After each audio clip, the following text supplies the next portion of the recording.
이제 6번째 챕터 시작을 하겠습니다. 무형자산에 대한 챕터. 무형자산은 강의를 2개 정도로 나눠 갈 거고요. 그리고 이제 마지막 강좌에서는 문제 푸는 거로 진행을 해보도록 할게요. 그래서 무형자산은 크게 안에 들어가면 다시 4개로 구성이 되어 있거든요. 그래서 무형자산이 뭘 말하는지, 그리고 무형자산의 종류는 누가 있는지, 그리고 무형자산도 취득원가를 결정하지 못하면 사실상 회계 처리가 불가능하죠. 네, 금액을 화폐 가치를 측정하셔야 되니까. 그래서 취득원가는 어떻게 정리가 되는지. 근데 시험은 무형자산 취득원가를 그렇게 물어보지 않아요. 그러니까 유형자산의 취득원가를 결정할 수 있으면 무형도 할 수 있을 거라고 보는 거죠. 그 원리가 같이 가거든요. 그래서 크게 거론하는 건 없습니다. 실무적으로 취득원가 결정은 조금 이따 말씀드리겠지만 이게 뭐가 문제가 될 거냐면 자체적인 개발이었을 때 내가 무형자산을 등록할 건데 그 무형자산 등록의 금액을 어디까지 봐야 되냐 그 결정을 내가 해야 돼요. 기준을 정해놓고. 그게 조금 어려워요. 그러니까 시험은 요건을 주고 금액을 줘버리니까 우리는 그냥 분개만 하면 되거든요. 근데 업무는 그 금액을 정리하는 것도 여러분이 하셔야 돼요. 그래서 조금 어려운 부분이 있습니다. 업무상에서는 시험은 쉽고. 자, 그리고 무형자산도 유형자산처럼 사용기간에 걸쳐서 무엇한다? 상각한다. 그런데 유형자산의 입장이 좀 달랐죠, 여러분. 유형자산은 회계적인 입장에서는 뭐라고 말씀을 드렸었냐면 내가 몇 년을 사용할 거예요 라는 관점으로 말씀을 드렸어요. 그리고 실제 세법은 그렇게 보지 않고 너 몇 년 동안 상각할 건데 비용할 건데 라는 관점이거든요. 그래서 우리가 몇 년 동안 사용할 것 같다라고 추정은 하지만 사실상 그 이상을 사용한다. 그래서 비만 금액 1,000원을 대부분 상각이 끝나면 남겨놓기도 한다 이런 얘기도 했었죠. 근데 무형 자산은요 법의 보호를 받는 기간에 걸쳐서 해요. 그래서 법령에 정해져 있는 기간을 대부분 준수해서 씁니다. 그래서 의미가 조금 다릅니다. 그래서 내가 지금 현재 무슨 부분이 있었다라면 내가 산업재산권을 등록한 게 있었다라면 법의 보호하에 20년 동안 내가 보호를 받을 수 있다. 그럼 20년에 걸쳐 생각을 해요. 대부분 그걸 준수해서 쓰거든요. 그리고 여기도 또 손상차손이 발생할 수 있습니다. 가장 대표적인 게 개발비일 거고요. 그리고 내가 갖고 있던 무형자산을 타인한테 무엇할 수 있다? 팔 수도 있겠죠. 네, 그래서 이 4가지를 진행을 할 거고요. 그중에 이번 시간에는 무형자산의 의의와 종류에 대해서 같이 진행을 해볼게요. 자, 무형자산의 의의와 종류 부분은 지금 현재 누가 있는지 같이 들어가 볼게요. 의의라고 하는 건 그냥 정의예요. 또는 개념.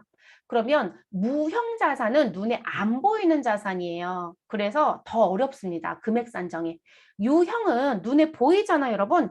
그러면 제가 지금 현재 이 펜이랑 샤프 연필이랑 2개 놓고 얼마요라고 얘기하는 게 쉽단 말이에요.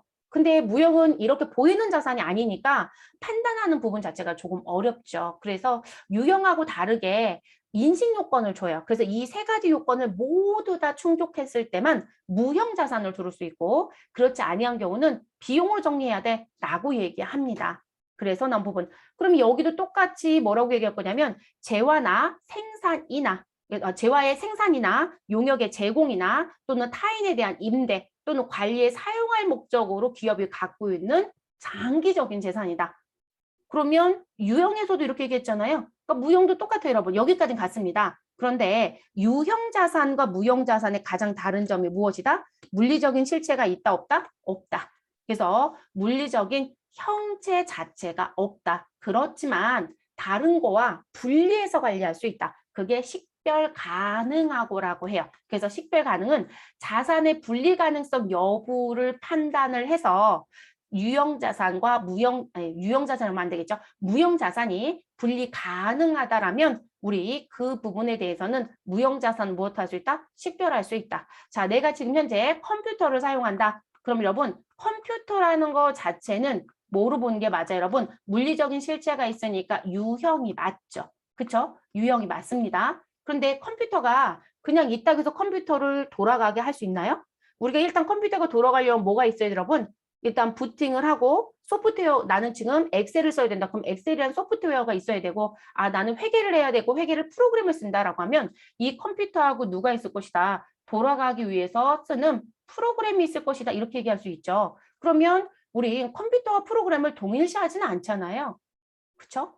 그러면 이 프로그램 눈에 보이진 않아요. 내가 지금 현재 부팅을 하면 컴퓨터가 돌아가죠. 여러분들 같은 경우에 지금 저희 반이 연령대가 높은 편이잖아요, 여러분.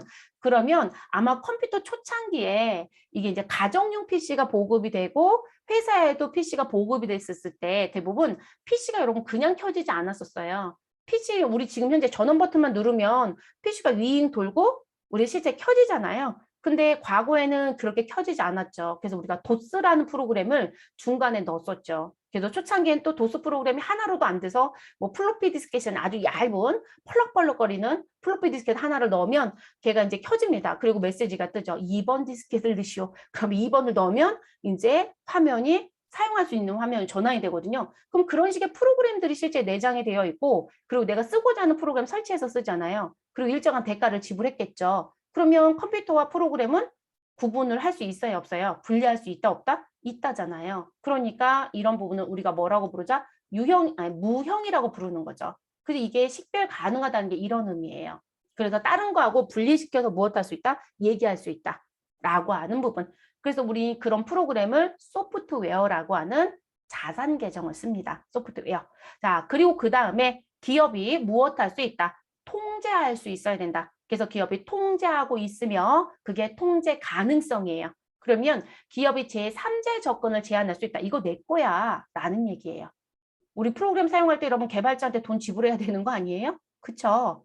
그러면 그건 누구 거라는 게 명확하게 정해져 있잖아요. 우리 노래를 부르면 그 노래의 가수가 누구이고 그 노래를 무엇한 작곡가, 작사한 사람 누구라는 거 다 아시잖아요. 그럼 이게 누구 건지 소속이 정해져 있지 않나요? 그런 식의 관점이에요. 그래서 그런 걸 통제 가능성이라고 합니다. 자, 미래 경제적 효익이라고 하는 건 내가 이 자산을 가지고 있으면 미래에 회사에 수익을 발생시킬 수 있다. 이익을 가져오게끔 할 수 있다. 그게 미래 경제적 효익입니다. 다른 말로 얘기하면 여러분 미래 경제적 효익에 유입 가능성이 있다라고 해요. 그러니까 들어올 수 있는 가능성. 그러니까 수익이 발생될 수 있는 가능성이 있다. 그래서 재화의 매출이라든지 용역의 수익이라든지 원가의 절감 또는 자산 사용에 따른 기타 효익의 형태로 발생할 것이 기대되는 것 이런 부분을 가지고 있다라면 미래 경제적 효익의 유익 가능성을 갖고 있다라고 얘기합니다. 그리고 무형자산 또한 무슨 자산이다? 비화폐성 자산이라고 얘기합니다. 그래서 식별 가능성, 통제 가능성, 미래 경제적 효익이라고 하는 이 인식 요건이 있어야 돼요. 이걸 인식 요건이라고 하거든요. 무형자산의 인식 요건 또는 인식 조건. 그런데 이 세 가지가 무엇되어야 된다? 그리고 요건. 자, 이 세 가지가 모두 충족이에요, 여러분. 모두 충족. 자, 모두 충족이라는 건 이 세 가지 중에 하나라도 충족이 안 되면 무형자산 들어올 수 있다, 없다? 없다. 그래서 시험에서 이걸 계속 묻는 거예요. 근데 여러분 지금 들어보면 끄덕일 수 있지만 사실상 여러분이 업무하실 때 그거를 내가 판별해야 되잖아요. 이거 상당히 쉽지 않아요. 네. 그리고 미래 경제적 효익에 대한 부분, 매출이 증대될 가능성이 있다? 있을 수 있어요. 그러니까 그것까지 다 판단하시라는 거예요. 그래서 이제 그런 부분들이 지켜져 있다라고 한다라면 이제 우리는 자산으로 보겠다. 그러지 못한다라면 이와 관련돼서 지출한 돈이 있다 하더라도 그 부분은 비용이다. 이렇게 얘기를 합니다. 근데 회사 입장은 여러분 무형자산 인식하고 싶어 할까요? 비용 처리하고 싶을까요? 이건 좀 의미가 달라요. 이 부분은요. 무형자산 인식을 더 하고 싶어 해요. 왜냐면 무형자산을 갖고 있으면 미래 경제적 효익이 있잖아요. 요 부분에 의미가 커져요. 그러면 이것으로 인해서 회사의 매출이 증진된다거나 또는 누군가 내 거를 쓰게 되면 그거에 대한 수수료를 받을 수가 있거든요. 그렇기 때문에 무형자산으로 인식을 하고 내가 그거에 대한 권리를 보호받으려고 하거든요. 그래서 회사 입장은 더 자산 취급으로 하고 싶어 하죠. 자, 그중에 이제 영업권이 등장이 됩니다. 영업권. 영업권은 여러분 말 그대로 영업할 수 있는 권리잖아요. 그러면 이게 자산으로 들어온다는 얘기는 내가 영업권을 계상할 수 있는 세 가지 요건이 충족되어 있어야 돼요. 그러면 얘는 회계에서 뭐라고 얘기한다. 돈 주고 산 것밖에 난 인정 안 할 거야. 이렇게 얘기를 해요. 이유는 이 영업권이 갖고 있는 의미가 남들보다 내가 월등한 영업력을 갖고 있다는 얘기예요. 그러면 회사들이요. 돈이 들어가는데도 불구하고 분명히 제품 광고가 아니에요. 여러분들 광고를 보시면 절대 제품 광고가 아니거든요. 근데 제품 광고가 아닌데 뭔가 광고들이 계속 나오는 게 있거든요. 기업 홍보물 광고죠. 기업 홍보를 왜 할까요? 광고비가 어마어마하잖아요. 특히나 이 텔레비전이라든지 이런 매체 광고는 우리 실질적으로 초당 얼마씩 지불해요. 그런데다가 우리가 지금 내가 보고자 하는 드라마가 있다. 근데 그 드라마가 진짜 요즘에 인기가 최고의 인기를 달리고 있다. 시청률이 40% 나온다. 그러면 그 드라마 앞뒤를 붙는 광고는 1초당 광고료가 어마어마합니다. 그래서 여러분 지금 드라마 인기도를 올리고 싶어하는 혈안이 광고 수입으로 먹고 살잖아요. 네, 우리 방송사들은 광고 수입으로 먹고 살아요. 근데 그 앞뒤를 붙는 광고료가 어마어마해요. 그러니까 이게 달라지거든요. 그러면 결론적으로 그 광고를 하는 이유가 뭔 거예요? 브랜드를 올리기 위해서인 거죠. 우리가 왜 브랜드가 올라가면 그거로 인해서 선호도가 올라가죠. 그러니까 기업의 선호도가 좋아지면 브랜드 가치가 올라가는 거고 그 브랜드 가치가 올라가면 실질적으로 충성도가 올라가져요. 그러면 그 제품을 선호하는 사람이 많아지죠. 그래서 삼성 같은 경우는 그것 때문에 외국에 상당히 많은 노력을 하죠. 그것도 하고 그리고 또 삼성이 한동안 이제 잘했던 것 중에 지금도 잘하지만 AS를 상당히 신경을 썼죠. 그래서 가전제품을 구입할 때 삼성 거를 선호하는 이유들이 주부들이 선호하는 이유 중에 하나가 AS 때문에 한동안 많이 팔았다고 하잖아요. 그러니까 그런 부분들이라고 보시면 되세요. 근데 이 부분이 영업권에 영향을 주는 건데 문제는 내가 그걸 얼마라고 얘기할 수 있냐는 거예요. 우리 회사의 브랜드 가치는 이만큼이라고 올릴 수 있느냐. 근데 본인들이 자산을 많이 만들고 싶다라고 한다면 과대하게 포장할 수 있단 말이죠. 그래서 그 부분은 인정한다 안 한다? 인정하지 않아요. 그래서 이 기업의 우수한 경영이라든지 좋은 기업 이미지라든지 기업이 갖고 있는 특수한 기술이라든지 지식 그리고 독점적 지위 우리 왜 독과점업이라는 것도 있으니까요. 양질의 고객 관계라든지 유리한 입지 조건이 영업권이라는 것에 영향을 주는 게 맞다. 그래서 이 부분을 가지고 동종 기업의 다른 기업보다 더 많은 수익을 얻을 수 있는 게 사실이기 때문에 그 초과 수익을 자본의 가치로 무엇한 거? 환원한 거. 그게 영업권이에요. 근데 이건 내부 창출은 인정하겠다 안 하겠다? 안 하겠다고요. 왜냐하면 과대평가가 될 수가 있어요. 기업의 입장에서는 과대평가해서 계산할 수 있거든요. 그래서 이 기업의 내부적으로 창출된 영업권은 인정하지 않습니다. 누구만 인정하겠다? 외부에서 돈 주고 산 거, 구입한 영업권만 인정하겠다.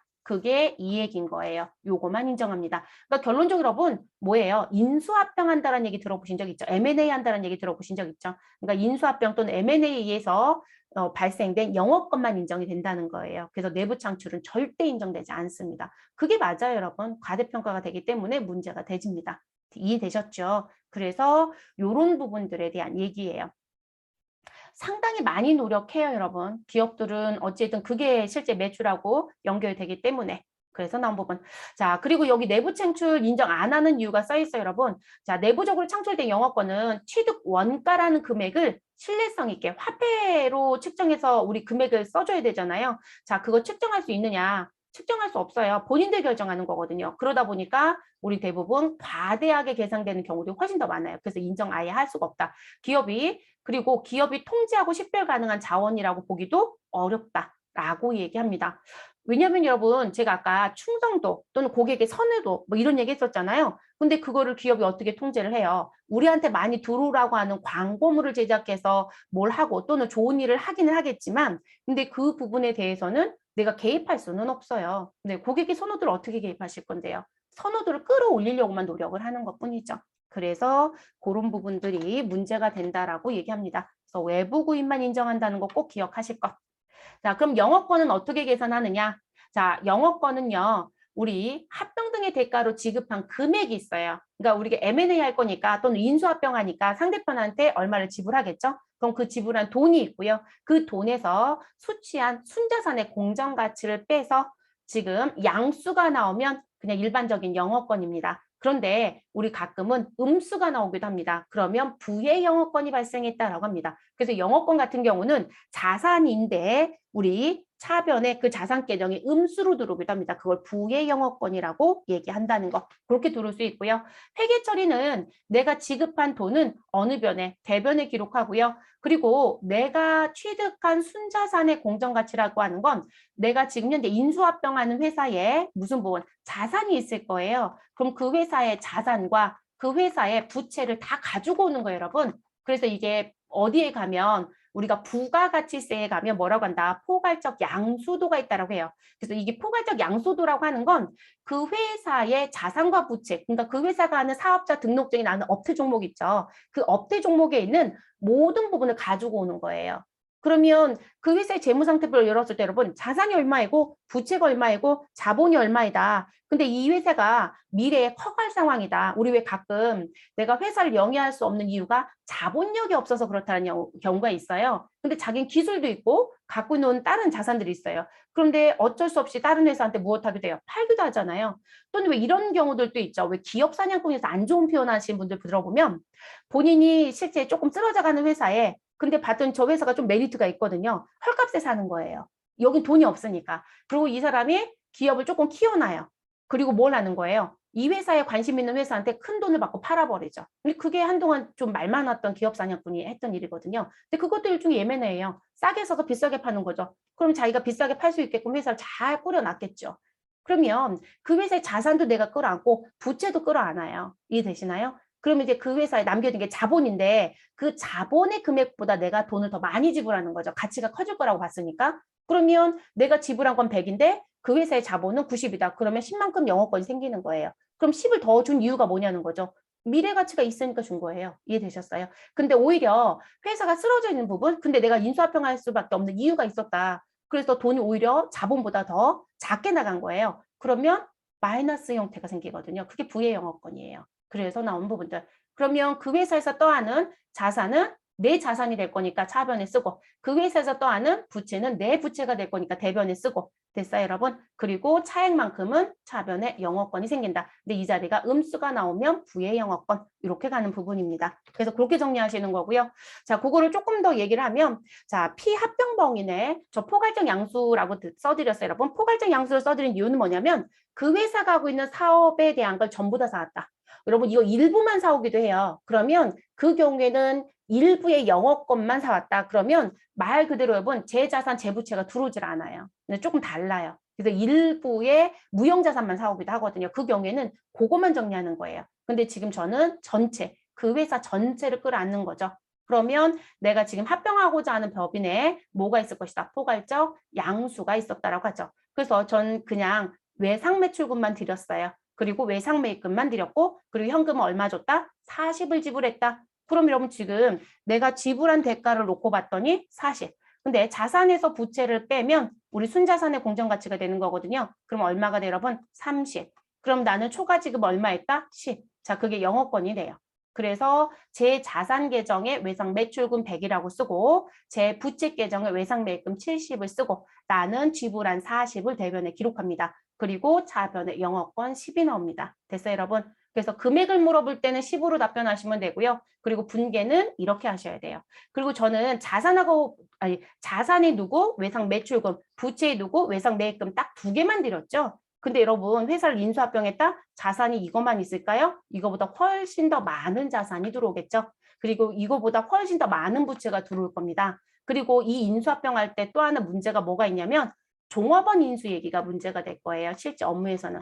그래서 우리 종업원을 데려왔어요. 인수라고 좀 그런가요? 근데 우리 왜 종업원 인수라는 표현 쓰거든요. 그러면 우리 종업원까지 같이 데려왔다. 그럼 여러분 퇴직금 계산 어떻게 할 건지 다 고민하셔야 될 겁니다. 업무에 가시면. 그래서 퇴직금 계산은 어떻게 하느냐. 그럼 종업원을 인수했다라고 하면 이 종업원 퇴사 처리한 게 아니에요. 회사가 바뀌는 것 뿐이거든요. 그럼 퇴직금 정산한 적이 없어요. 그러면 퇴직금을 누적으로 쌓아가야 될 거고요. 그리고 또 하나, 여러분 지금 인수합병했다라고 하면 합병하는 회사 과정 중에 A하고 B가 무엇 되는 거예요? 합쳐져서 A가 되거나 또는 A하고 B가 합쳐져서 B가 될 수도 있고요. A하고 B가 합쳐져서 C가 될 수도 있어요. 그러니까 이거는 내용을 따져보시고 그럼 이제 문제는 뭐냐면 지금 종업원을 인수했단 말이에요. 퇴직금도 고려해 보시라고 했어요. 왜냐하면 퇴직금과 관련된 거 우리 아직 안 배웠지만 퇴직금의 충당 부채가 그대로 떠안을 거라고요. 그러면 이분들은 퇴직금이 안 나간 거예요. 근데 이걸 퇴직금 지급 분개를 하신 분들이 있어요. 절대 하시면 안 되거든요.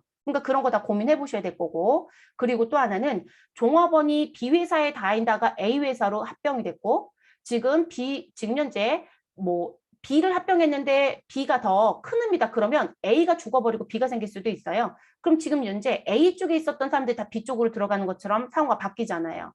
사업자번호도 다르겠죠. 그럼 연말정산 어떻게 하실 건지.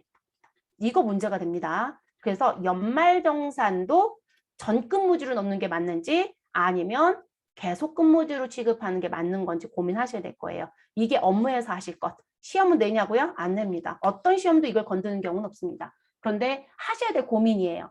그러니까 이게 분계가 전부가 아니에요. 그래서 우리가 이런 인수합병에 의해서 영업권이 발생되는 부분에 회계 처리가 생긴다. 그럼 분명히 회사에서 분명히 M&A 진행하고 있었을 거고 그게 진행이 됐다라고 하면 지금 종업원까지 모두 다 인수된다. 그럼 퇴직금의 관리를 어떻게 해서 가져가는지 그것도 정리가 되줘야 되고 그리고 연말정산, 금년도 연말정산 어떻게 할 건지도 고민해 보셔야 됩니다. 그리고 이 부분이요. 종업원 인수를 하는데 인수 방법을 두 가지로 가져가는 경우가 있어요. 퇴사를 시키고 새로 입사시키는 걸로 가져갈 수도 있어요. 그러니까 다 고민해 보셔야 되는 거예요. 그리고 무슨 부분? 퇴사를 시키고 새로 입사시킨다? 그럼 여러분 퇴직금도 지불한 거예요. 그리고 연말정산도 하셔야 되는 상황이에요. 그리고 금년도 12월에 연말정산 어떻게 할 건지 고민하셔야 되는 거고 그리고 그냥 다 끌어안는다? 누적적 퇴직금을 다 쌓고 간다? 그러면 그건 달라져요. 그럼 퇴직금 지불에 대한 처리는 없어야 되는 거고요. 퇴직금 신고도 당연히 없겠죠. 그리고 연말정산은 계속 근무지가 되는 거예요. 그게 상황들이 달라집니다. 그래서 그런 것도 옆에 메모를 해놓으셨다가 이런 것도 검토해야 된다. 업무는 그렇게 좀 써놓으시면 좋을 것 같습니다. 시험은 딱 요 수준으로 끝냅니다. 그리고 영어권은 제일 많이 내는 건 유상취득만 유상취득만 인정합니다라는 문제를 가장 많이 냅니다. 그래서 그것만 기억하셔도 시험 목적상에서는 큰 문제는 없습니다. 그래서 시험이 쉬운 거예요.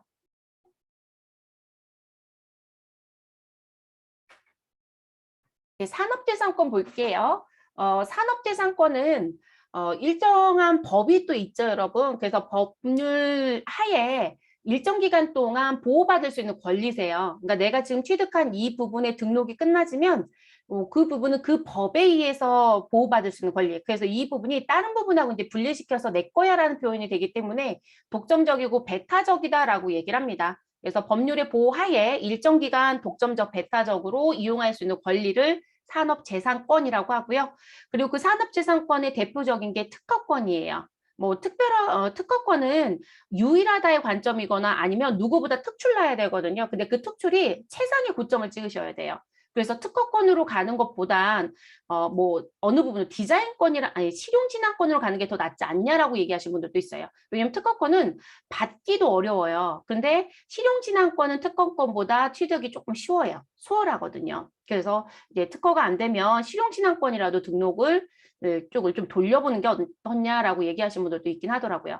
그래서 특허법에 의해서 발명을 독점적으로 이용할 수 있는 권리다. 그러면 내가 특허 등록이 됐다. 그러면 법의 보호하에 일정 기간 동안은 내 거이기 때문에 누군가 사용할 수 없고요. 사용한다라고 하면 그에 대한 정당한 대가를 지불해야 합니다. 그래서 왜 특허 법률에 의해서라고 되어 있는 부분에 가시면 이 특허법에서는 뭐라고 하냐면 우리가 일반적으로 이제 특허를 등록을 하겠다라고 하시면 출원을 해요. 그리고 그 출원일로부터 20년 동안 법의 권리를 받으실 수 있어요.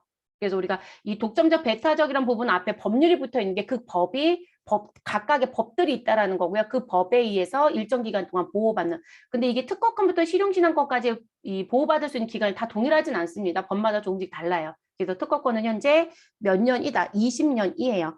그리고 등록일로부터가 아니고요. 출원일로부터 20년이에요. 그래서 업무에서는 이 20년 관리를 하셔야 될 겁니다. 그래서 특허 등록이 되어 있다라면. 그래서 회사가 사업보고서 쓸 때 특허 등록해서 특허를 받은 게 있다 그러면 그 사업보고서 뒤에 이 특허권 100% 첨부하죠. 그리고 저희 유형자산 설명할 때 국고보조금 지원받는다 이런 얘기 했었잖아요. 그 지원받을 때도 이런 서류들이 있으면 100%다 뒤에 첨부합니다. 왜냐면 우리가 그걸 아무나 지원해주는 돈이 아니에요. 코로나로 인해서 신청만 하면 주겠다. 저리로. 그거 대부분 다 차입금이었잖아요. 그런 경우들조차도 지방자치단체나 중기청에서 받는 건 서류 심사가 진행이 되고요. 그리고 이 상태 줘도 진짜로 이 일에 쓸 건지를 봐요. 그리고 나서 하는 거기 때문에 그런 부분이 있으면 다 첨부를 하셔야 됩니다. 그래서 지금 현재 특허권은 20년의 보호를 받을 수 있다라는 거. 그리고 특허권의 이제 문제점이 뭐냐면 특허 등록을 해서 내가 20년 동안 보호를 받으면서 나는 그만큼 영업을 확장을 시키겠죠. 그런데 이게 20년이 만료가 되면 누가 쓰더라도 상관이 없어요. 근데 특허 등록이 되면 내가 갖고 있는 고유 특허가 뭐가 되는 걸까요? 특허청에 들어가서 여러분 저희 다 조회해서 볼 수 있어요. 그러니까 특허 내용이 보인다는 거죠. 그게 이제 문제가 되져요. 그래서 무슨 부분? 아, 나 그거 특허 등록 안 할 거야. 우리 요즘엔 예전에는 이제 제조라고 하는 부분에서는 기계 개발이라든지 이런 거에 특허가 많았지만 요즘에 왜 요식업도 많잖아요. 여러분 요식업도 특허 관련된 거 등록을 해요. 그러면 내가 이 특수한 음식을 만드는데 들어간 레시피가 다 공유가 돼줘야 돼요. 그러면 특허로 인해서 내가 이게 등록이 되고 보호받을 수 있다? 근데 문제는 레시피가 다 공유가 되는데 과연 그걸 하겠냐는 거죠. 그것도 있어요. 그래서 실제 고민을 하죠. 무조건 등록하는 게 답이 아닐 때도 있거든요. 그래서 그런 부분들이 있고요. 그리고 이제 상표권이라고 하는 건 그냥 여러분들이 뭐 대기업들 얘기하면 로고 많이들 알고 계시죠? 네, 그 로고가 상표권이라고 생각하시면 되세요. 로고. 그 부분들. 이 상표권 같은 경우는 실질적으로 몇 년 동안 법에서 보호한다라고 하진 않고요. 10년마다 갱신은 하셔야 돼요. 내가 상표 등록을 하고 내게 됐다라고 하시면 그 상표에 대한 부분을 등록했던 그 로고는 반드시 10년마다 갱신은 하셔야 됩니다. 10년이 된 시점에 내가 갱신 안 했다? 근데 딴 사람이 쓰고 있다. 그 사람한테 뺏기는 거예요.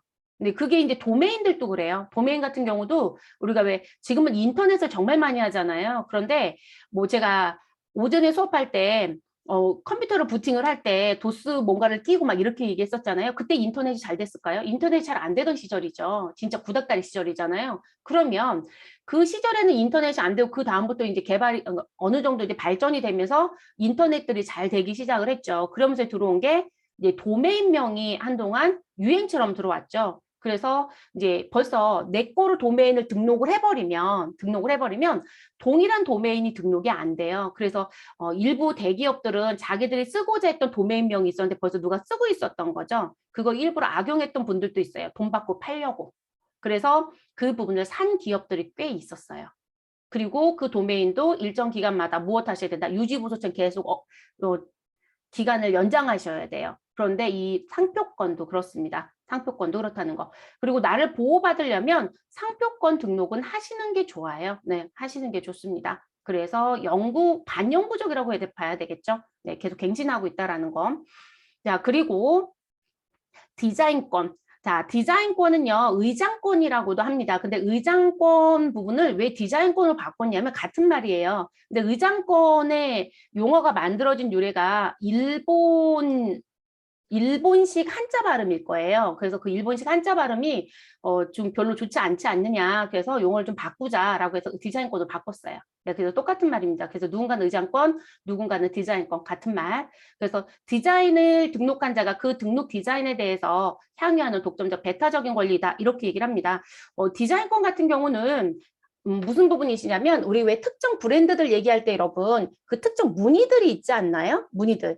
그러니까 우리가 일반적으로 이 제품은 이 회사 거네 라고 표현하는 게 상표권이에요. 그러니까 여러분들이 왜 스타벅스 그러면 저는 스타벅스 별다방이라고 얘기를 잘하거든요. 별다방, 천사다방, 콩다방 참 많은 외국 기업들이 들어와져 있죠. 그러면 제가 별다방이라고 하는 건 그 스타벅스라고 하는 분이 별 그림이 그려져 있단 말이에요. 그래서 제가 별다방이라고 부르고 천사다방이라는 건 뭐 영어로도 엔젤이라고 되어 있지만 천사 그림 그려져 있고 그리고 제가 콩다방이라고 하는 건 빈이라고 하는 근데 거기도 커피 콩이 그려져 있잖아요. 그러니까 그런 식으로 누구 건지 알 수 있게끔 표현하는 거 그게 상표권이에요. 쉽게 생각하시면. 그래서 대부분 제가 로고라고 말씀을 드리는 거고 그런데 그런 로고를 가지고 무엇하는 거예요? 무늬처럼 만들어서 뭔가를 제작하는 거. 그러면 우리가 루이비통이라고 하면 그 루이비통의 가방을 보면 여러분 특수한 로고가 있지 않아요?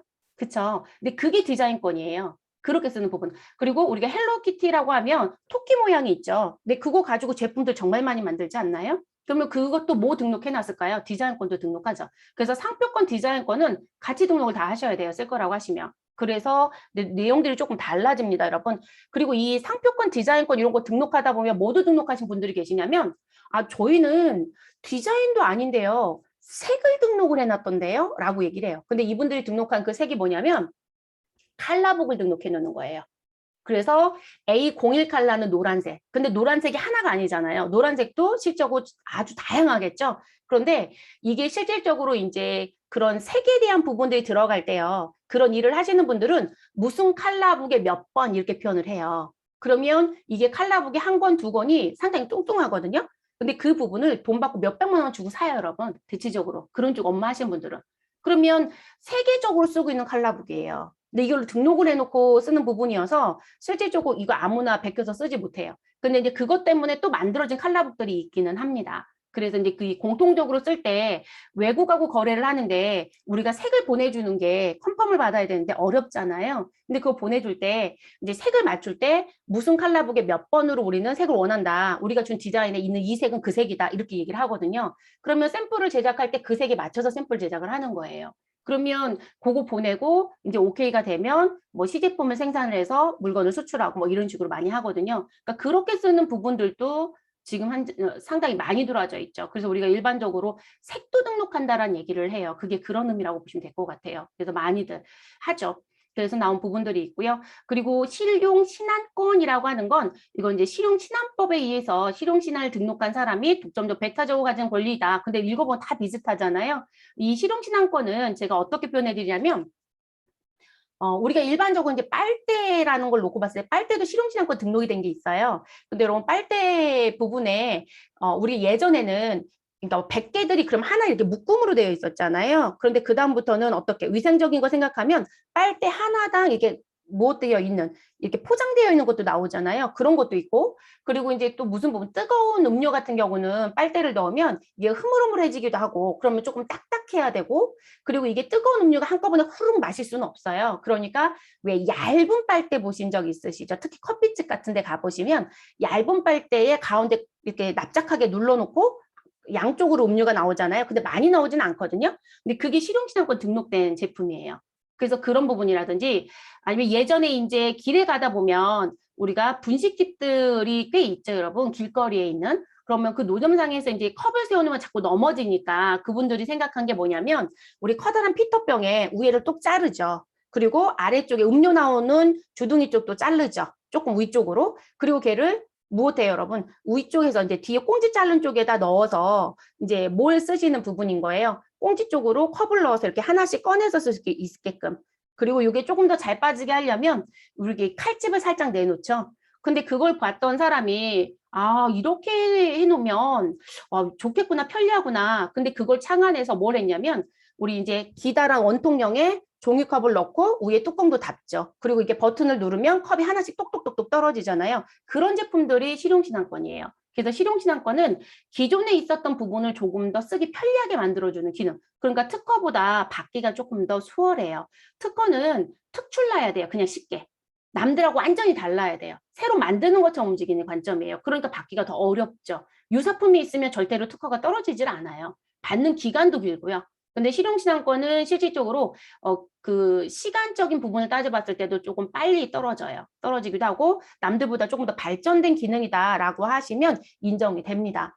자, 디자인권도 그렇고 실용신안권도 그렇고요. 제가 아까 상표권은 10년마다 갱신하는 것처럼 하시면 된다고 했어요. 근데 디자인권이나 실용신안권은 법으로 보호받을 수 있는 게 20년이에요. 20년 내지 10년. 그래서 이제 그런 게 조금씩 다르다 이렇게 보시면 될 것 같아요. 그래서 디자인권은 그 아까 출원일로부터 20년이고요. 실용신안권은 10년입니다. 기간은 좀 짧죠.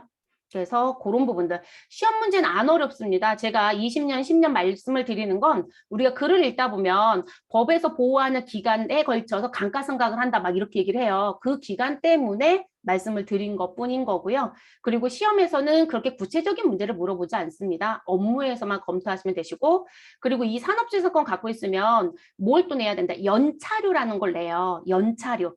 그 얘기는 뭐냐면 내 거입니다라고 표현을 했잖아요. 그럼 법에다가 등록을 했으면 그 등록한 비용을 내셔야 되거든요. 근데 이게 연 단위로 내는 거여서 연차료예요. 한꺼번에 다 내실 수도 있어요. 1년마다 끊어낼 수도 있어요. 근데 항상 조심하실 건 이런 돈들이 들어가는 시점에 날짜를 어기면 그냥 죽어버려요. 그러면 딴 사람이 등록을 했다거나 딴 사람이 뭔가를 해버리면 내게 뺏겨버릴 수 있는 부분이 있어요. 제가 아까 상표권 갱신하는 부분 말씀드렸죠. 그런 것처럼 도매인명 뺏길 수 있는 거 말씀드렸죠. 그런 것처럼 이런 거 잘 챙기셔야 되고요. 그리고 회사에 가서 비용이 들어가니까 국내만 특허 등록을 하겠다? 그건 어리석은 짓이에요. 제가 볼 때는. 돈이 들어가더라도 내가 미래를 생각을 한다면 무엇 하시는 게 국제적으로 등록하시는 게 좋아요. 그러니까 국내에서도 특허 등록을 하고 특허가 떨어졌다면 그 특허를 외국도 알아보셔서 그리고 그게 금방 등록이 안 된다고 말씀드렸잖아요. 그러면 그 외국도 알아보셔서 외국도 특허 등록을 하셔야 돼요. 저 다녔던 회사는 특허 분쟁이 좀 있었습니다. 그래서 특허 분쟁이 좀 있어서 실제로 이제 승소는 했지만 되게 고달팠어요. 왜냐하면 나가던 수출품이 스톱이 돼버릴 수도 있어요. 근데 다행히도 그쪽에서는 너네 쪽 제품을 계속 쓰겠다라고 해서 나가긴 했지만 문제가 됐어요. 근데 그 회사도 무슨 문제냐면 제가 들어가기 전에 특허 등록을 한 회사예요. 그런데 실질적으로 이제 여기까지만 수출이 되겠지라고 해서 일정 부분 나라만 특허 등록을 해놓고요. 일정 부분에서는 특허 등록을 안 했어요. 그것 때문에 이제 또 문제가 됐고, 그 로고도 문제가 됐었어요. 로고도 또 문제가 됐고, 그래서 아주 복잡했었죠. 그래도 다행히 뭐 승소는 했지만 골치 아픕니다. 패소가 되면 여러분 그냥 다 나와야 돼요. 네, 나와야 됩니다. 우리 왜 조미료 중에 여러분 미원이라고 아시죠? 지금은 대상 회사의 소속인가요? 그 미원이 그 인도네시아 그런 지역은 그 미원 맛을 우리나라보다 훨씬 더 많이 먹는데요. 이 미온이라고 하는 그 맛에 감미료 성격인 그 감칠맛 나는 조미료가 일본 사람들도 상당히 좋아하죠. 근데 일본이 뭐 한 예를 든다면 인도네시아에 먼저 진입을 했어요. 그리고 나서 미온이라는 브랜드가 진입을 했는데 얘네가 시장을 너무 잘 개척을 하는 거예요. 자기 시장 다 뺏겨먹고 있는 거죠. 그러니까 일본에서 소위 말해서 뿔딱지가 났겠죠. 그래서 이제 뭘 걸고 넘어졌냐면 너네 우리 거 상표권 도용했어. 디자인권 도용했어. 이런 식으로 걸고 넘어진 거죠. 근데 그 미연이 예전에 그 음식을 담는 용기 모양이었었거든요. 근데 그 용기 모양이 제가 비교해봤더니 진짜 비슷하기는 해요. 같지는 않아요. 그런데 그거 폐소했어요, 여러분. 그리고 나서 뭐 했냐면 시장을 다 무엇해야 될까요? 다 철수해야 돼요. 근데 그게 승소와 패소 과정 중에 시장만 철수하면 괜찮아요. 근데 그들이 갖고 있는 영업적인 권리가 있죠. 우리 아까 영업권 얘기했잖아요. 거기 뭐 있었어요, 여러분? 우리 그 부분에 들어가면 내 브랜드 가치부터 시작하는 게 아니라 내가 영업을 하는 활동에서 갖고 있는 누군가보다 더 월등한 그러면 거래처 정보가 있단 말이에요. 그 정보까지 모두 다 토해내라고 했어요. 그것도 문제가 됐었고요. 그것뿐만이 아니에요. 근데 우리 뭐 의류 쪽에 관련된 회사도 사실상 패소하면서 기업 정보를 전부 다 토해놓는 거로 패소가 돼버렸어요. 그러면 내가 아직까지 개척하면서 갖고 있던 그 기업 정보 다 오픈해줘야 되거든요. 난리가 아니겠죠. 그러니까 그게 상당히 큰 부분들이 돼요. 그래서 요즘은 이런 산업재산권에 대한 등록 부분들도 신경을 많이 써야 합니다. 뭐 최근에 시끄러운 모 연예인 뭐 있어요. 막걸리 불렀던 연예인도 지금 이거 분쟁이잖아요. 그쵸? 그 어머니가 뭐 한 거라고 하는데 어찌됐든 그것도 지금 시끄럽잖아요. 뭐 TV에서 언론도 계속 같이 시끄러워지고 있고 그러다 보니까 더 시끄러워진 것 같아요. 그래서 이런 부분들 실제 사업하는 분들의 입장에서는 매우 중요합니다. 네, 매우 중요한 부분들이고요. 그리고 한 가지 더 말씀드릴게요. 시험은 산업재산권으로 분개 처리하라고 하면요. 산업재산권을 처리하시고 이렇게 줄 거고요. 그렇지 않으면 특허권, 상표권, 디자인권, 실용신앙권으로 개정 과목을 처리해서 쓰시면 되겠습니다. 네, 그래서 개정 과목 각각 쓰시면 되시고 묶어서 쓸 때 산업재산권으로 묶어서 쓸 수도 있다. 자, 개발비. 자, 개발비는 내부적으로 창출된 무형자산이에요. 그러니까 이 내부적으로 창출됐다라는 건 조금 전에 있었던 것도 사실상 외부에서 사올 수도 있지만 내부 창출도 될 수 있죠. 특허를 내기 위해서 특허와 관련된 비용들이 분명히 있을 거고 특허청에 등록하는 데도 들어간 돈들이 있을 것이고 내가 특허 등록을 직접 진행하지 못하면 이거 진행해 준 사람들한테 맡기면 또 수수료가 나가겠죠. 그러면 이 부분도 일정 부분은 뭐라고 보셔야 될까요? 외부에서 돈 주고 살 수도 있지만 내가 직접 무엇할 수도 있다? 등록할 수도 있어요. 그래서 산업재산권도 내부적으로 창출된 무형자산으로 보셔야 되는 부분입니다. 그런데 개발비를 왜 더 부각을 시키냐면 개발비는 처음부터 개발비라고 얘기를 못해요. 그래서 개발이라고 하는 단계가 접어들어야 일정 기간 개발비로 계속 회계로 쌓다가 그리고 실제 생산이 진행이 되면서부터 개발비를 삼각해요. 그렇기 때문에 이 부분은 내가 어느 시점까지가 연구 단계이고 어느 시점부터가 개발 단계이고 그리고 이제 생산을 시작했어 라는 걸 명확하게 구분할 수 있으셔야 됩니다. 배울 때는 쉬워요. 여기는 연구, 여기는 개발, 여기는 생산이야 이렇게 얘기하고 끝내지만 업무는 그걸 내가 결정을 해야 된다는 거죠. 그게 사실 좀 어렵습니다. 그래서 이 부분은 내부 창출이라는 걸 강조를 합니다. 그래서 새로운 제품이라든지 그리고 기술의 개발이라든지 또는 개량에 대한 부분을 위해서 무엇한 게 있다라면 지출한 게 있었다라면 그 부분을 우리는 개발비로 볼 수 있다. 자, 그리고 이 개발비 부분에는 무슨 부분? 소프트웨어를 개발하는 부분도 들어올 수 있습니다. 그래서 뭐 저 같은 경우는 더존 프로그램도 써봤고요. 그리고 세무사랑은 제가 업무에는 써본 적은 없어요. 근데 더존하고 세무사랑은 뭐 같은 프로그램이니까 큰 의미는 없는 것 같지만 어쨌든 더 좋은 프로그램의 스마트 A. 근데 스마트 A가 여러분 기존에는요 I 플러스였고요. 그래서 AT 시험 보러 가시면 I 플러스라고 되어 있어요. 네, I 플러스라고. 그래서 I 플러스가 지금 현재 시중에서는 스마트 A예요. 그래서 제가 가끔 그 AT 자격증 쓸 때 자꾸 I 플러스 쓰신 분들이 있는데 I 플러스 단종된 프로그램이에요. 그래서 지금 안 쓰는 부분이고요. 그리고 I 플러스 이전이 네오 플러스예요.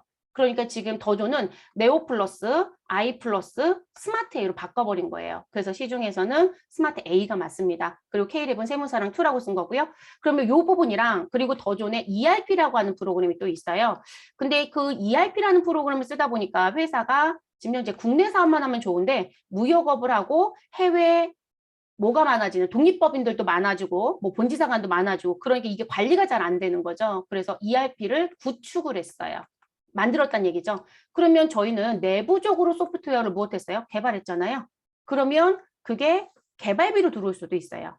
그런데 제가 더존의 스마트 A를 샀다, 세무 사랑을 샀다, 또는 지금 ERP 프로그램을 샀다. 그럼 만들어져 있는 상용화를 산 거잖아요. 그렇죠? 그러면 그 경우에는 개발비가 아니고요. 소프트웨어라고 쓰셔야 돼요. 그게 좀 달라져요. 그래서 내가 만들어져 있는 상용 프로그램을 구입하면 소프트웨어라고 하는 무형자산을 회계 처리하시고 내부적으로 프로그램을 구축했다 그러면 개발비라고 표현할 수도 있습니다. 그래서 조금씩 다르게 쓸 수도 있다라는 거. 자, 그리고 이게 내부적으로 창출된 부분이기 때문에 우리 앞에서 여러분 무형자산 인식 요건이 있었죠. 뭐 있었나요? 식별 가능하여야 되고 미래 경제적 효익의 유익 가능성이 있어야 되고 뭐 이런 얘기 했었죠. 그 인식 요건이 무엇해야 된다? 반드시 충족되셔야 합니다. 그래서 개별적으로 식별 가능하고 미래 경제적 효익을 확실하게 기대할 수 있다라고 하면 너는 무형자산의 무엇으로 개발비로 회계 처리할 수 있다. 이렇게 얘기하는 부분이에요. 그래서 처음에는 무슨 단계이다? 연구 단계. 이 연구 단계에서 여러분 신제품을 개발한다. 그러면 마케팅 부서에서 제일 많이 하는 게 뭘까요? 시장 조사죠. 그럼 시장 조사를 하면서 어떻게 추이가 바뀌고 있고 요즘에 선호도는 어떻게 되어 있고 이런 거 많이 하거든요. 그러면 신제품 개발할 때 그런 시장 조사라든지 여러 가지 정보를 기준으로 우리 이런 거 개발해야 합니다. 그리고 지금 친환경적으로 바뀌니까 용기도 바뀌어야 됩니다. 뭐 이런 얘기 많이 하거든요. 그러면 그런 부분들에 대한 자료 조사라든지 그런 거 가지고 브리핑하는 부분들 그런 거 다 연구 단계예요. 그러면 우리 연구비라고 하는 판매 관리비로 정리하시면 됩니다. 그리고 회사에서 무엇 하겠다. 그래 그거 개발하자라고 결정이 됐어요. 그러면 개발해서 팔려고 하는 거잖아요. 그럼 상업화 결정이 되면 그 부분부터 이제 발생되는 건 다 뭐로 본다? 개발 단계로 봐요. 그럼 이 개발 단계에서 발생되는 건 두 가지를 구분해야 된다고 얘기를 합니다. 자, 개발비는 무형자산입니다. 얘는 무형자산이지만 경상개발비는 일종의 비용입니다. 그럼 경상개발비가 왜 들어오느냐? 개발 단계는 맞지만 이 부분이 뭐 식별 가능하고 미래 경제적 효익에 대한 유익 가능성이란 부분을 사실상 정리하기는 좀 어렵더라. 그래서 그 부분은 무형자산을 인식하면 오히려 문제가 된다. 그러면 그냥 경상개발비로 가요. 그리고 연구 단계와 개발 단계를 무엇하는 제가 지금 여기 점선을 그었잖아요, 여러분. 그 얘기는 구분할 수 있다는 얘기거든요. 근데 이게 구분이 어렵더라는 거예요. 결론적으로 구분을 할 수가 없다. 그러면 우리는 항상 쓰는 말이 있죠, 여러분. 불분명합니다. 라고 하는 부분. 그러면 연구와 개발 단계를 구분할 수 없는 이 불분명의 상황이 나와지면 모두 다 무슨 단계 취급한다? 연구 단계 취급합니다. 그럼 연구 단계 취급하면 뭐로 간다? 연구비 처리하라는 얘기예요. 그러니까 자산으로 못 들어온다는 얘기예요. 자산을 못 들어온다는 거. 그래서 구분이 불분명하면 연구 단계로 모시고 인식 요건을 충족하지 못했다. 그러면 경상 개발비로 처리한다. 근데 인식 요건을 모두 다 충족했다? 그러면 무형자산인 개발비로 정리한다. 그리고 나서 우리 이제 다 끝났어요. 이제 무엇 하면 돼요? 우리 이제 그 시제품도 테스트도 해봤을 거예요. 시제품 나올 수 있는 거 테스트 해보거든요. 그리고 용기도 보고. 그래서 왜 라면 개발하는 분들이 뭐 한다고 얘기해요, 여러분? 그 실제 라면을 개발하는 걸로 끝나는 게 아니라 정말 많이 삶아 먹어본다고 그러잖아요. 그래서 이게 라면이 뒤에 가면 여러분들 보신 거 있죠? 조리하는 방법이 나와 있잖아요. 그게 가장 맛있게 먹는 방법으로 써놓은 거래요. 그래서 그렇게 삶는 게 제일 맛있다고 얘기는 하더라고요. 근데 그런 것처럼 그렇게 다 완벽히 끝났다? 그럼 이제 무엇 하는 거예요? 우리는 생산을 시작을 할 거거든요. 그래서 상업전 시험 생산이 이제 이루어졌다는 얘기는 실제로 시제품을 만들어서 팔겠다는 거예요. 그래서 그게 시작이 되면 이제 생산 단계로 보는 거고 그때 발생된 비용들은 모두 다 뭐가 된다? 제조 원가가 된다. 그러니까 이거는 결론적으로 제품이 된다는 얘기죠. 그리고 팔으면 매출과 제품 매출 원가로 넘어가는 거죠. 그래서 이렇게 세 단계로 구분해서 갑니다. 그리고 시험은 안 어렵습니다. 왜요? 연구 단계이다, 개발 단계이다, 인식했다, 인식하지 못했다 다 써줍니다. 그래서 시험은 매우 쉽습니다. 구분만 잘 하시면 되는 거고요. 자, 그러면 연구 단계라고 하는 부분은 앞에서 이제 말씀드린 것처럼 무슨 부분? 내가 신제품을 개발하겠다 또는 기술을 지금 현재 바꿔야 된다라고 하시게 되면 그런 조사 과정들이 이루어지는 부분들이다라는 거예요. 그래서 새로운 지식을 얻고자 하는 활동을 하거나 또는 연구 결과 또는 기타 지식을 탐색하거나 평가하는 등의 활동, 그리고 재료라든지 장치, 제품, 공정, 시스템 등 여러 대체안을 탐색하는 부분. 근데 제가 아까 용기도 바꿔야 된다 이런 얘기 했었잖아요. 그런 부분들.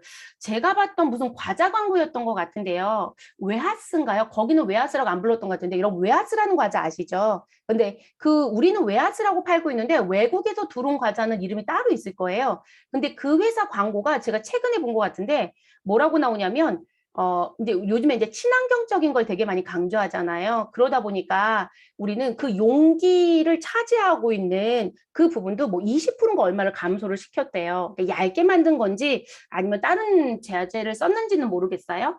근데 지금 상당히 심각하잖아요. 그래서 이제 그거를 그 과자 광고를 하면서 같이 얘기를 해요. 그러면 결론적으로 우리는 이렇게 친환경적인까지 생각하니까 우리 거 사 먹어라고 얘기하는 거겠죠. 그리고 지금 현재 또 문제가 저는 지금 커피를 유리컵에 탔어요. 근데 이게 유리컵 말고 여러분 플라스틱 용기가 진짜 많죠. 근데 그 플라스틱 용기가 재질이 전부 다 다르다는 거죠. 그게 지금 문제가 되고 있잖아요. 우리나라가 제일 심각하대요. 그런데 지금 플라스틱 용기, 컵 용기를 다 무엇하겠다? 다 통일시키는 거로 결정 났죠. 근데 그게 맞다고 봐요. 재사용도 안 된다고 하거든요. 그래서 지금 심각할 정도이라고 얘기하니까. 그래서 그런 부분들까지도 다 고려를 해요. 이런 단계에서. 근데 그건 다 무슨 단계로 본다? 연구 단계. 자, 그래서 이 부분은 기간 비용으로 인식한다. 그래서 연구비라는 개정 과목 쓴다는 얘기입니다. 그래서 그렇게 가져가시면 되고요. 사례를 보여드리는 건 가끔 사지선다 문제 낼 때요. 이런 거 찾으라는 문제를 낼 때가 있어요. 네, 그래서 보여드리는 부분입니다. 근데 그게 난이도가 높아지는 문제들이에요. 자, 개발 단계는 자, 이제 무슨 부분들? 우리 실질적으로 이제 상업적인 생산을 하기 이전의 활동까지가 개발 단계예요. 그러니까 연구 단계 벗어나서 실제 생산이 이루어지기 이전. 그러면 우리 이 부분에 대한 활동을 얘기할 때 용어를 뭐라고 얘기할 거냐면요. 새로운 또는 현저히 개량된 재료를 쓰거나 장치, 제품, 공정, 시스템 앞에 있었던 얘기 똑같죠, 여러분? 그래서 이걸 생산하기 위하여 연구 결과나 기타 지식을 계획적으로 적용하는 활동이다라고 얘기를 합니다. 결론적으로는 이게 뭐가 되면 우리 이 부분이 100%가 되면 나는 상업적인 생산할 수 있어. 우리 소위 말해서 이 부분에 문제가 없다라면 우리 이렇게 생산할 거야 라는 얘기가 되는 거죠. 그래서 나온 부분. 그래서 이 개발 단계는 누구보다 연구 단계보다 훨씬 더 무엇되어 있다? 진전되어 있다. 그 진전을 누가 결정할 거냐는 거예요. 그래서 어렵다는 거예요. 업무에서는. 그래서 여러분들이 회사에 가셔서 이런 일이 있으시면 연구 단계, 개발 단계, 그리고 우리 생산에 대한 부분. 근데 여기는 안 어려워요. 누가 봐도 제품이 나와서 파는 단계이기 때문에. 그러면 이 연구와 개발의 구분은 회사가 기준점을 세우고 하실 거라는 거예요. 다만 저희가 이제 교육상에서 이런 사례들이 개발 단계이고 연구 단계입니다 정도까지만 문구로 그냥 보여드리는 거예요. 그 구분은 여러분 직접 하셔라. 그러니까 이런 말이 어렵죠. 아예 써주는 게 더 편하거든요. 그래서 그런 상태이다. 그렇기 때문에 여기에서는 무형자산으로 별도로 분리시킬 수 있고 그러니까 식별 그리고 그 무형자산은 미래 경제적 효익을 무엇할 수 있고 창출할 수 있다. 그렇기 때문에 이 부분은 무엇으로 개발비라고 하는 무형자산으로 인식을 해도 된다라고 얘기를 하는 거예요. 그래서 나온 부분.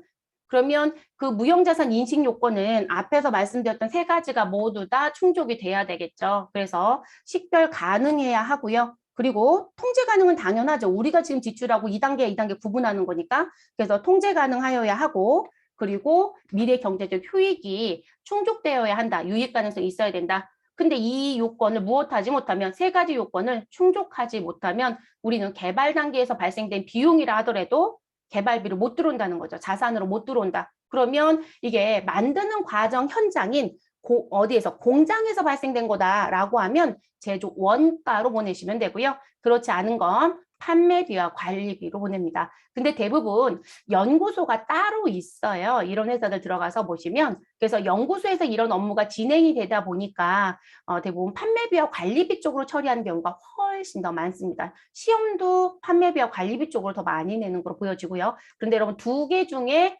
택일을 해서 쓰는 거예요. 어디서 발생되냐에 따라서. 그리고 개정 과목 뭐로 간다? 경상개발비. 근데 여러분 실무자들은 연구비하고요.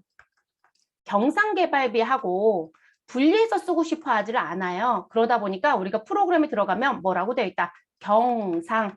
그리고 그 사이에 누가 껴있다? 연구가 껴있어요. 그래서 경상, 연구, 개발비라고 하는 개정 과목으로 만들어져 있기도 합니다. 어떤 걸 쓰든 상관은 없다는 거예요. 그래서 우리는 따로따로 쓰겠다? 그럼 따로따로 쓰시고, 우리는 묶어서 하나로 쓰겠다? 하나로 쓰셔도 된다는 거. 그래서 지금 프로그램에서는 개정 과목을 구분해 쓰는 회사가 있고 묶어 쓰는 경우가 있습니다. 자, 사례 부분은 뭐로 가셔라? 자, 기억, 니은, 디귿이라고 해서 이제 구체적인 사례 써드렸는데요. 자, 생산 전 또는 시용 전에 시작품과 모형의 설계라든지 제작이라든지 그리고 시험하는 활동. 자, 그리고 새로운 기술과 관련된 공구라든지 금형 또는 주형 등을 설계하는 활동. 그러니까 신제품을 만들려면 우리 대부분 왜 금형 틀이 필요하다라고 하잖아요. 제가 봤던 제품 중에 하나 말씀을 드리면 왜 지금 그 한쪽에는 요구르트 음료, 요구르트라고 해야 되나요? 그런 게 들어가 있고 한쪽에는 과자가 들어가 있어서 이렇게 뜯어서 이렇게 톡 덮으면 섞어서 먹을 수가 있잖아요. 시리얼 같은 게 들어가져서. 근데 그럼 그것도 그런 틀이 시중에는 없었단 말이에요. 그 제품 처음 나올 때. 그러면 그걸 찍어내기 위한 틀이 필요하잖아요, 여러분. 그러면 금형을 파야죠.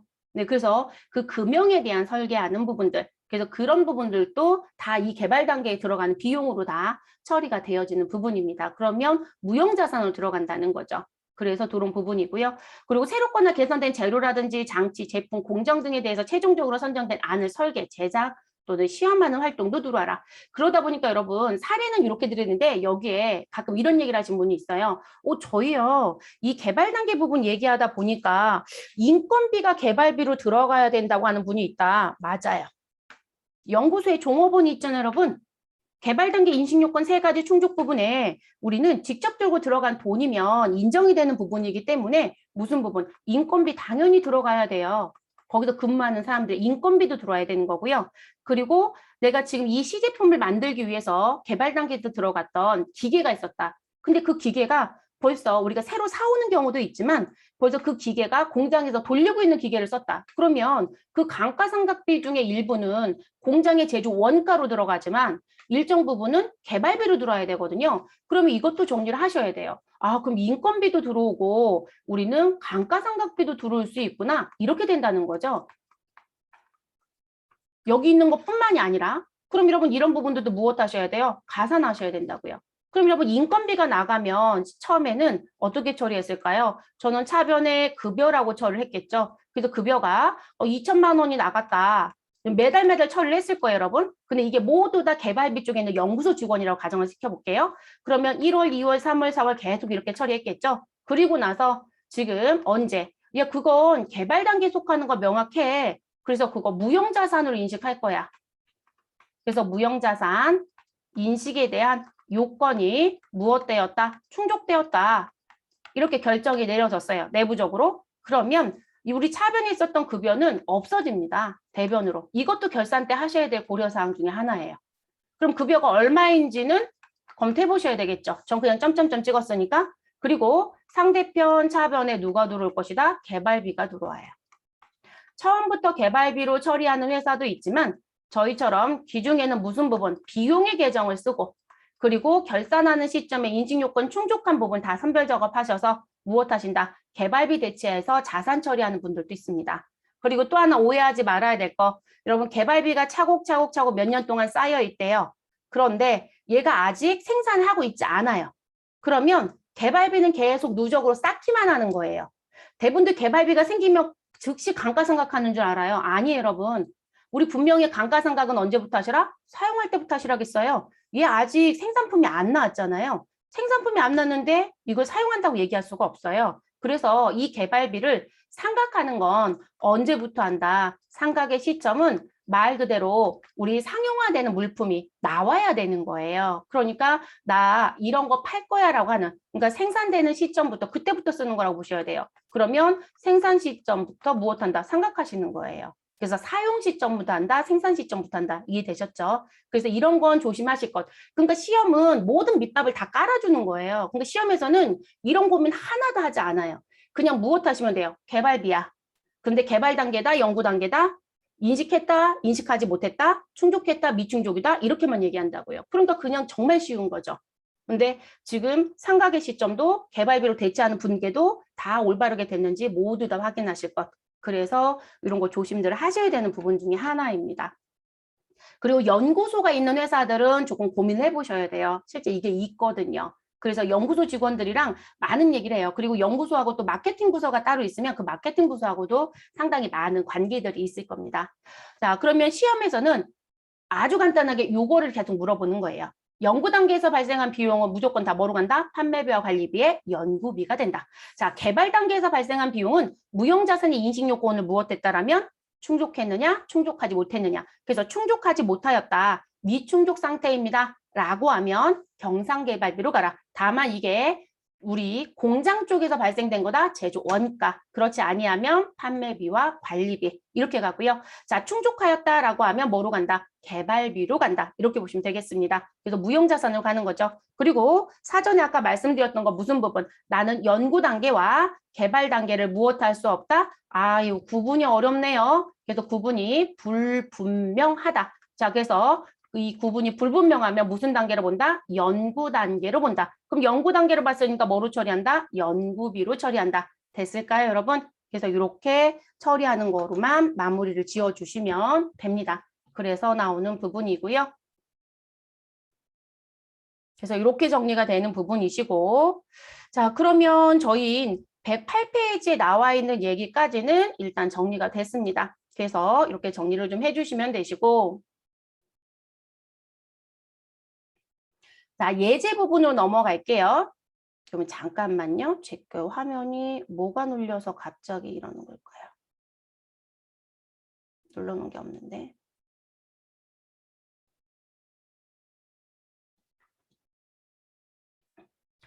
자, 예제 부분에 가시면 자, 주식회사 배움이 무형자산을 창출하기 위해 지출한 내부 프로젝트의 경비 항목이고 이 항목들에 대해서 연구 단계와 개발 단계를 구분할 수 없는 경우 이런 구분할 수 없는 경우에요. 그러면 결론적으로 구분이 무엇하다? 불분명하다. 그래서 이게 중요한 키워드. 여러분 왜 이게 중요할까요? 이거 두 개를 구분할 수 없으면 개발 단계에서 발생됐다 하더라도 다 뭐가 된다? 연구비가 된다. 이것 때문에 그렇겠죠. 자, 무형자산으로 인식할 수 있는 금액을 계산하면 얼마인가? 자, 관련 자료 구입비 500만 원이 있고 자, 창출 관련 행정수수료 720만 원이 있고 인건비 850만 원이 있다. 그리고 기타 창출 경비 90만 원이 있다. 그런데 여러분 구분할 수 없다? 그러면 사실상 아무 의미가 없죠. 제가 읽어둔 이 얘기가. 그쵸? 왜냐하면 전부 다 무슨 단계가 난다? 넌 연구 단계야. 이렇게 된다고 했잖아요. 그러면 이거를 읽으나 마나인 거죠. 그래서 전부 다 우리는 연구비가 됩니다. 연구비. 그러니까 개발비로 가야 되는 금액은 우리 무형자산으로 가는 개발비로 가야 되는 금액은 0이죠. 그래서 답은 1번이 됩니다. 그러니까 0인 것도 낼 수 있어요, 여러분. 0인 것도 낼 수 있습니다. 그래서 이런 문제도 출제가 될 수 있고요. 자, 기타 무형자산이라고 해서 나온 부분. 그럼 기타 무형자산은 지금 앞에 있었던 거는 조금 큰 덩어리예요. 그래서 영업권이라는 게 있고 산업재산권이 있다. 그리고 그거 말고도 이런 자산들이 있다. 이런 얘기겠죠. 자, 소프트웨어라고 하는 건 프로그램 구입하신 거. 그래서 우리가 외부에서 상용화되어 있는 프로그램을 구입했다. 그래서 세무사랑 툴을 구입했다. 뭐 스마트 A를 구입했다. 또는 얼마의 프로그램을 구입했다. 뭐 이카운트 프로그램을 구입했다. 더존이 개발한 뭐 ERP를 구입했다. 그러면 그런 건 차변에 소프트웨어라고 처리하시면 됩니다. 근데 내부에서 프로그램을 개발했다. 소프트웨어를 직접 개발했다라고 하시면 그건 소프트웨어가 아니라 개발비로 처리할 수도 있다는 거죠.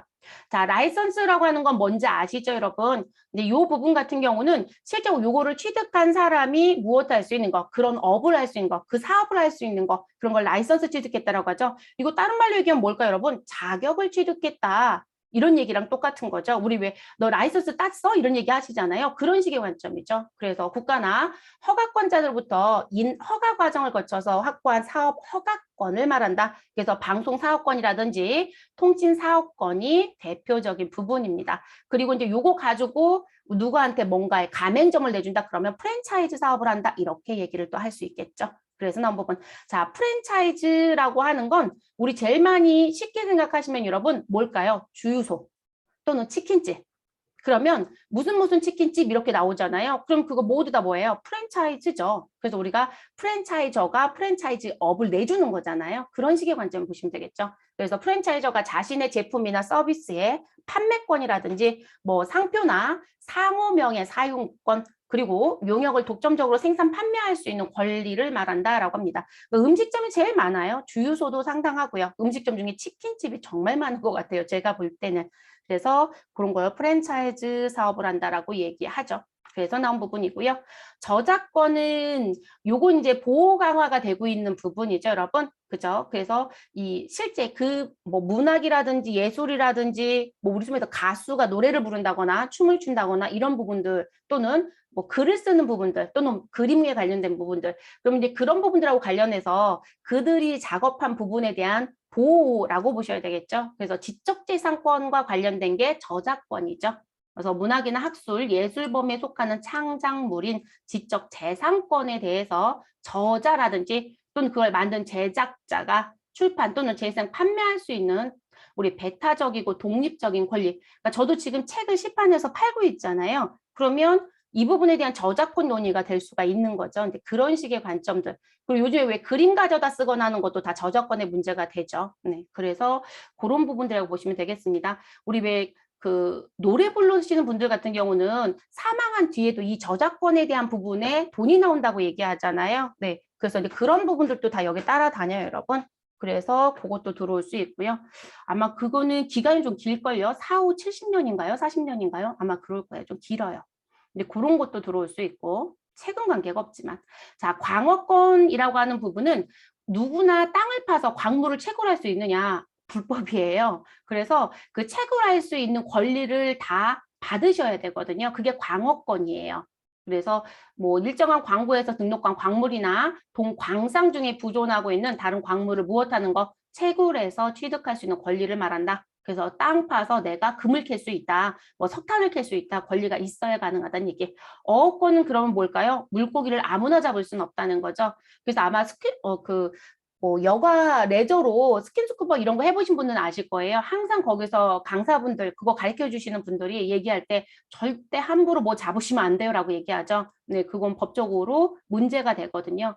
잡을 수 있는 권리가 등록되어 있는 분들만 잡을 수 있죠. 그래서 이건 수산업법에 의해서 움직이는 부분입니다.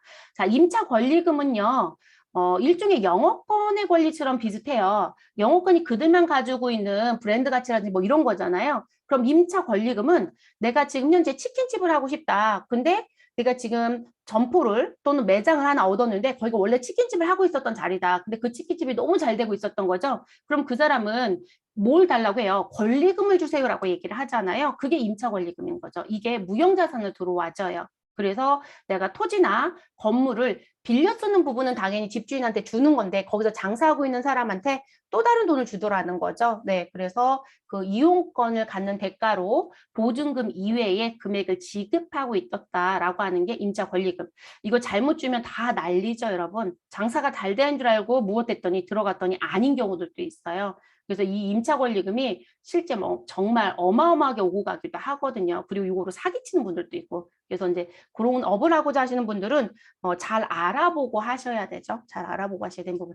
시험은 지금 알려드린 부분에서요. 그냥 이 기타 무형자산 쪽까지 시험 문제 출제한다라고 하면 우리 왜 그 소프트웨어 개정 과목 회계 처리 문제는 낸 적이 있어요. 네, 그 부분은. 왜냐면 외부 구입하는 부분들 꽤 있기 때문에 프로그램 구입을 많이들 해서 쓰고 있기 때문에 그래서 이제 그 문제는 낸 적이 있고요. 그리고 나머지 문제들은 대체적으로 어떻게 많이 냈었냐면 다음 중 무형자산에 해당하는 거, 해당하지 않는 거.